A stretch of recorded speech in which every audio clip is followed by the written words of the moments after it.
Young and the Restless has Phyllis Summers mad at the world as usual, and she has decided she can only rely on herself.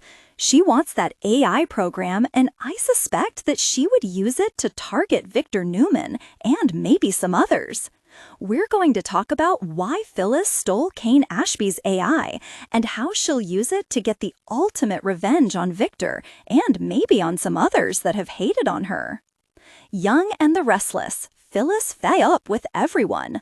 So we saw Phyllis this week ranting about how she's going to take care of herself, she can't rely on anybody else. She was full on sitting at Crimson Lights talking crazy to herself while she was messing around on her computer, hacking around.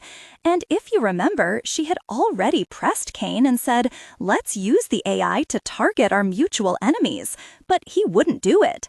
He told Phyllis that they should use it to try and rehabilitate their reputations and their public image.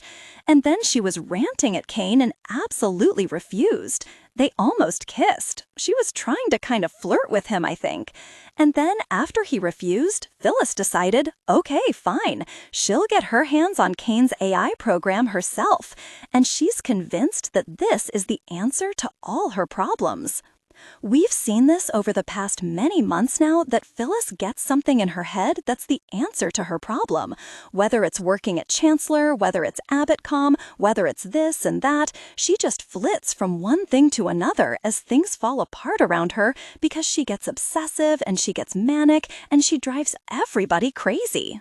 Phyllis's desperation and betrayal, the motives behind the AI heist on YNR. Plus, Phyllis thinks that she's smart enough to steal that AI program without getting caught. She really did want to work with Kane, but at this point, Phyllis feels like he let her down. And so did Billy Abbott after she tried working with him. Like I said, over the past few months, it's been like one solution after another. She hoped that Aristotle Dumas was going to be this great thing in her life, and he turned out to be Kane, who is a real disappointment to her. And Phyllis just told Kane that he's a flake, and he doesn't know who he is or what he wants. Kane can't make up his mind. If you remember, she was actually quoting Billy, and it is true that Kane keeps changing his mind and jumping from one thing to the next. I think that's Josh Griffith's bad writing, honestly. But anyway, Phyllis decided to take matters into her own hands, and she did some hacking to get Kane's AI software to use as she wants to target people. There is so much hate in Phyllis's head and in her heart right now, and she's still suffering from PTSD. I think we all know that she's furious that Billy betrayed her when they were at Chancellor, because he fired her, because Jill Abbott made him. And then when Phyllis and Billy were starting up AbbotCom, well, he again fired Phyllis and replaced her with Sally Spectra. And of course, Phyllis is on fire also right now about Christine Cricket Blair. She hates her, and Phyllis is unhappy that Danny Rumalotti chose Christine over her, and that they are about to get married.